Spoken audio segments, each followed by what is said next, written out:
बातमीनं छत्रपती संभाजीनगर लोकसभेसाठी महायुतीकडून शिवसेनेचे नेते आणि मंत्री संदीपान भुमरे यांना उमेदवारी जाहीर झाली आहे।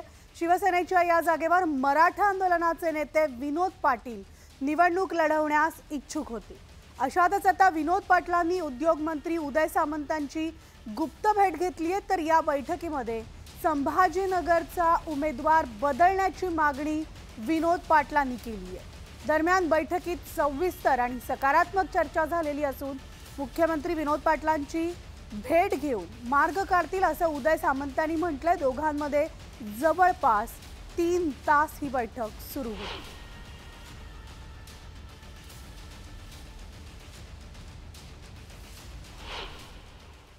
विनोदजी माझे जवळजवळ 25 वर्षापूर्वीपासूनचे मित्र आहेत। आम्ही राजकारणाला सुरुवात देखील एकत्र केली होती आणि ज्या काही राजकीय घडामोडी झाल्या त्यांच्याशी मी चर्चा करून त्यांचं ऐकून घेतलं। आता मी मुख्यमंत्र्यांशी देखील चर्चा करेन आणि मला असं वाटतं की याच्यातनं सकारात्मक नक्की आम्ही पुढे जाऊ।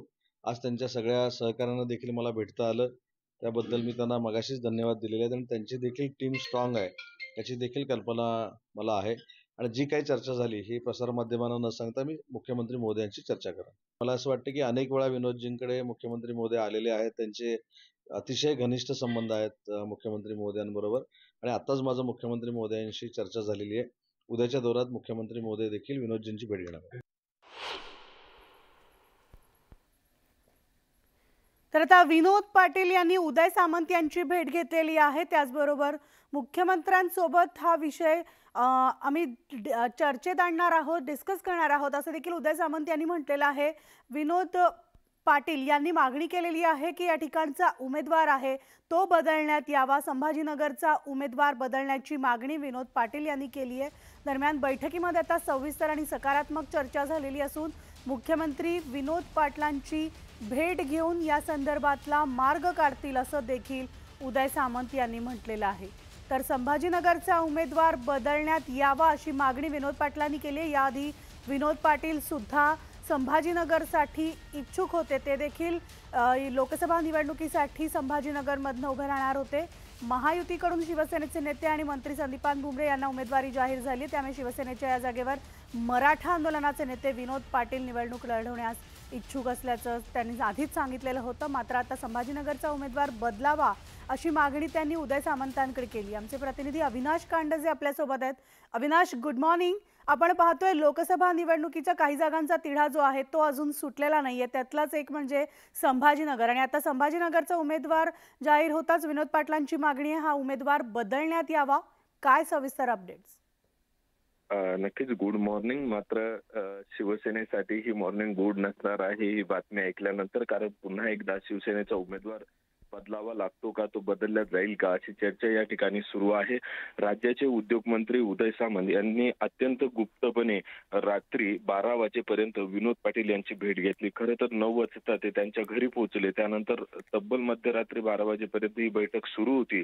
या बैठकीनंतर ज्यावेळेस त्यांना प्रश्न करण्यात आले ते म्हणले, मी तुम्हाला सांगणार नाही की काय चर्चा झाली, मात्र ही संपूर्ण चर्चा आता सकारात्मक झालेली आहे। सकारात्मक चर्चेतून नक्की मार्ग निघेल। मी मुख्यमंत्र्यांकडे सुद्धा या चर्चेबद्दल बोलणार आहे आणि आज मुख्यमंत्री बुलढाणा जिल्ह्याच्या दौऱ्यावर आहे, ते संभाजीनगरवरून जातील, त्यावेळेस विनोद पाटील यांची भेट घेणार आहे। मात्र विनोद पाटलांचं जे मत आहे की अजूनही तुम्ही या ठिकाणी एक तातडीचा सर्वे करा आणि सर्वसामान्य लोकांची जर मला पसंती नसेल तर मग मला उमेदवारी देऊ नका, मात्र मला सर्व पसंती देत आहेत, तर तुम्ही जसं राज्यातल्या बऱ्याच ठिकाणी उमेदवार बदलले त्या पद्धतीने इथे देखील उमेदवार बदला आणि मला अजूनही माझी मागणी आहे, मी त्या भूमिकेवर ठाम आहे की मला निवडणूक लढवायची आहे।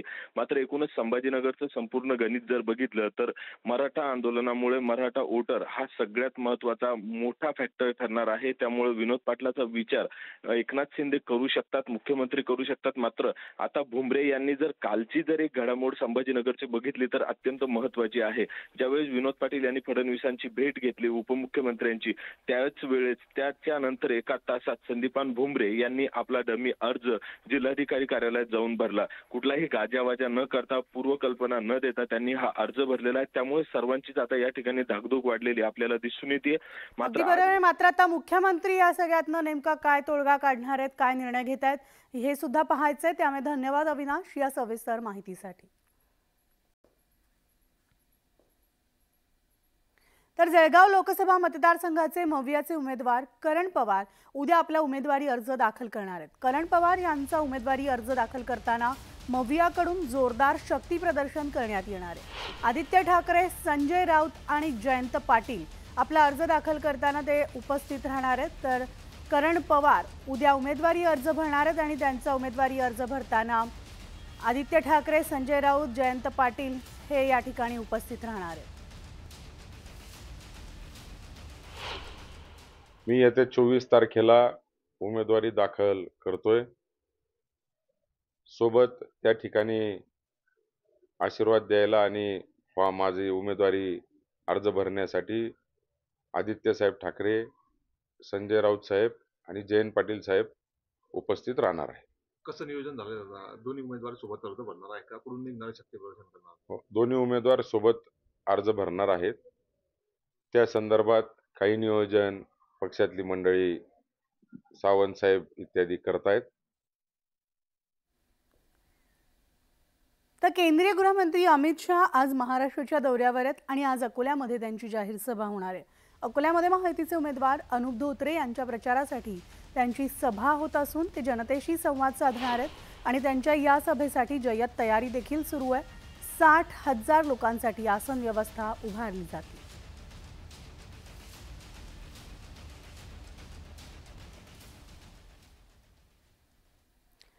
बातमी अमरावतीमधली, कारण अमरावतीमध्ये महाविकास आघाडीच्या नेत्यांनी खासदार नवनीत राणांचं नाव न घेता जोरदार टीका केली आहे.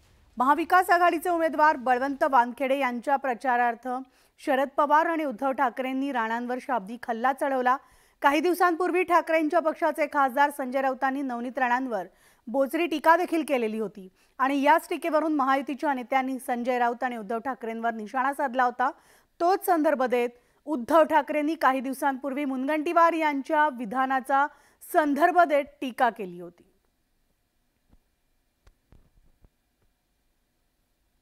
जरा आम्ही कुठे काय म्हटलं की महिलेचा अपमान, स्त्रीचा अपमान, मग प्रधानमंत्री करायची तिकडे येतील, ते आले का त्यांना जाऊन विचारा की अहो प्रधानमंत्रीजी, तुमच्या सभेत तुमचे तिथले पलीकडचे जे मुनगट्टीवार जे आमच्या तुम्ही मानगुट्टीवरती बसवलेत, त्यांनी जो बहीण भावाच्या नात्याचा उल्लेख केला, त्याच्यामध्ये कोणाचा अपमान झाला?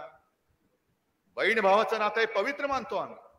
त्या नात्याचा तुमचा एक विभत्स, विकृत, बुद्धी नासलेला माणूस आणि दुर्दैवाने तो सांस्कृतिक मंत्री, एवढा असंस्कृत मंत्री, असंस्कृत माणूस राज्याचा सांस्कृतिक मंत्री असू शकतो? काय संस्कार त्याच्यावरती तुम्ही केलेत आणि तो आमच्याकडे करतोय? पण ज्यांनी पूर्ण भाषण ऐकलं त्यांच्या लक्षात हे आलं की त्या काळच्या ज्या घटनांबद्दल मी उल्लेख करतो आहे त्या घटनांच्या बातम्या वर्तमानपत्रात छापून आलेल्या आहे.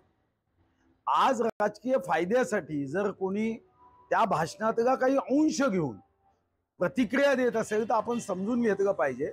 आणि तेव्हा स्वर्गीय बाळासाहेब ठाकरेंनी सुद्धा या घटनांचा 84च्या दंगलीनंतर खूप निषेध केला होता. कदाचित आता ते काँग्रेस सोबत गेले म्हणून ते विसरले असावे. तर काही दिवसांपूर्वी राऊतांनी नवनीत राणांवर टीका केली होती. नेमकं काय म्हटलं होतं ते पाहूयात. वानखडे आणि ती नाची जी आहे कोणी तिच्याशी नाहीये, डान्सरशी नाहीये, बबलीशी नाहीये. लढाई मोदी विरुद्ध महाराष्ट्र आहे. तर आपण पाहिलं एकीकडे नवनीत राणांवर राऊतांनी टीका केली तर नवनीत राणांच्या उमेदवारीच्या मुद्द्यावरून शरद पवारांनी सुद्धा टीका केली. मला अमरावतीकरांची माफी मागायची आहे की एक चूक माझ्याकडनं झाली. 5 वर्षाच्या पूर्वीची जी निवडणूक होती त्या निवडणुकीमध्ये लोकसभेच्या उमेदवाराला मतदान करा म्हणून मी काही जाहीर सभा घेतल्या. लोकांनी माझा संदेश स्वीकारला. आम्ही ज्यांना पाठिंबा दिला त्यांना खासदार केलं आणि गेले 5 वर्षाचा त्यांचा अनुभव हा बघितल्याच्या नंतर माझ्या मनात अस्वस्थता होती की कधीतरी जावं आणि अमरावतीकरांना सांगावं की आमच्याकडून चूक झाली, ही चूक पुन्हा कधी होणार नाही. तर भाजपसोबत जावं हे शरद पवारांच्या मनात आहे आणि त्यामुळेच त्यांनी अजित पवारांना भाजपसोबत पाठवलंय. मात्र आता सुप्रिया सुळेंच्या हट्टामुळेच ते महाविकास आघाडीसोबत थांबल्याचा दावा रवी राणा यांनी केला. पवारांनी खरं तर नवनीत राणांवर केलेल्या टीकेवर राणा बोलत होते.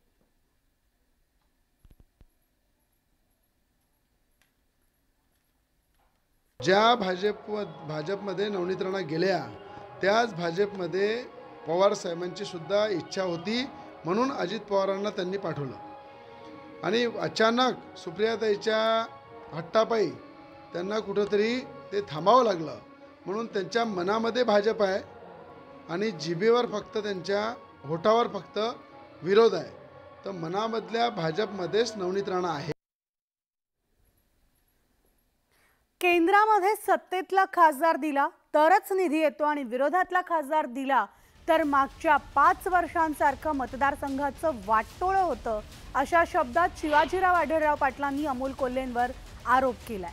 आता याला अमोल कोल्हेंनी प्रत्युत्तर सुद्धा दिलंय. 15 वर्षांच्या अपयशाची पोटदुखी होत असल्यानं वैयक्तिक टीका केली जात असल्याचं अमोल कोल्हेंनी म्हटलंय.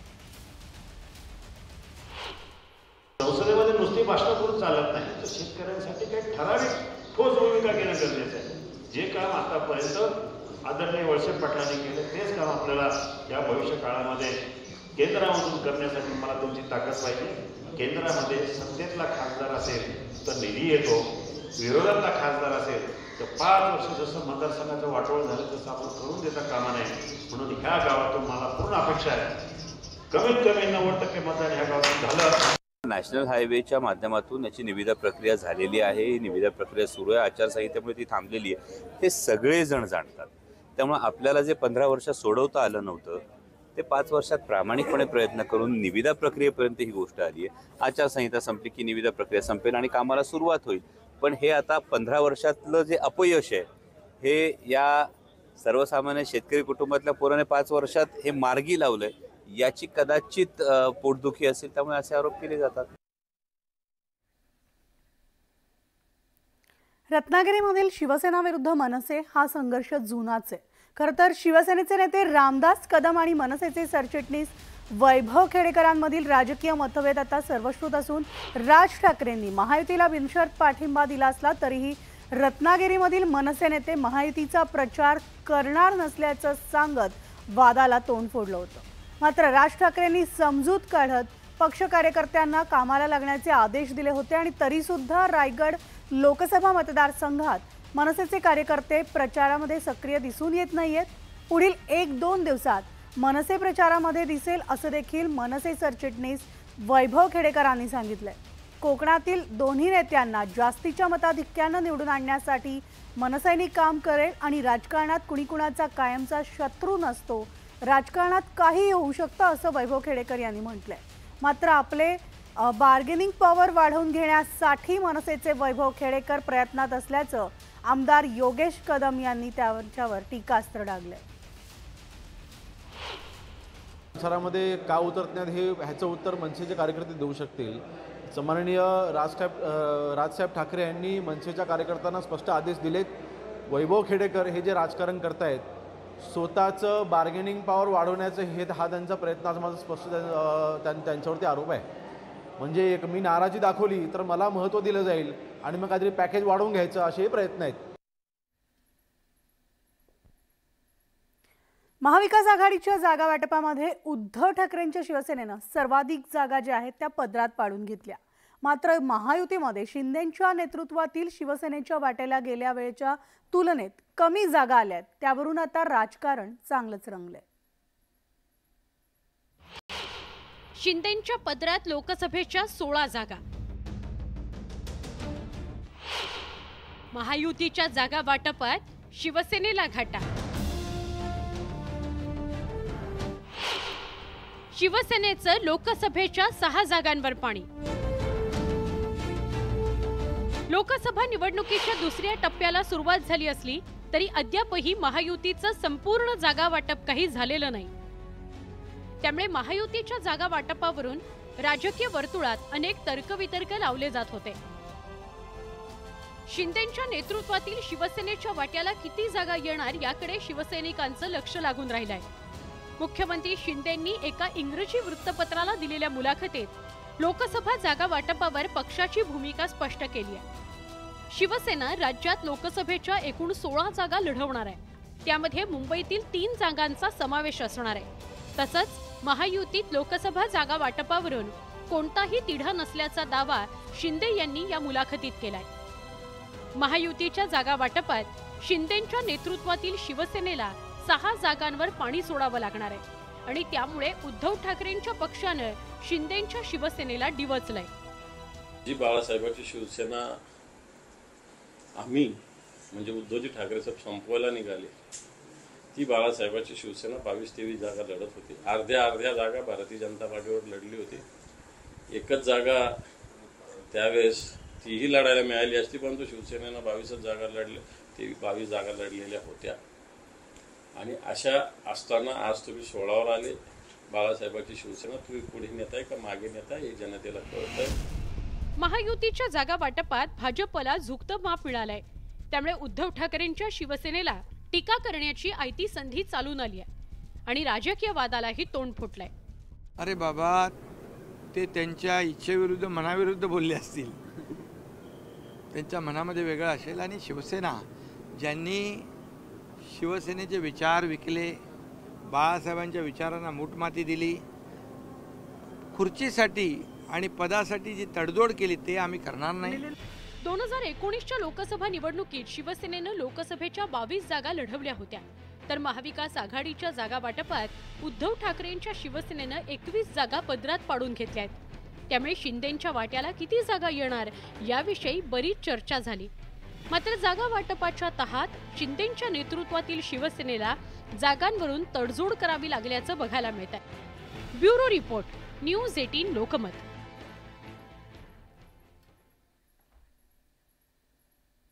आणि या बातमीचा बुलेटिनमध्ये एक छोटासा ब्रेक घेऊन लगेचच परततोय. पाहत राहा न्यूज 18 लोकमत.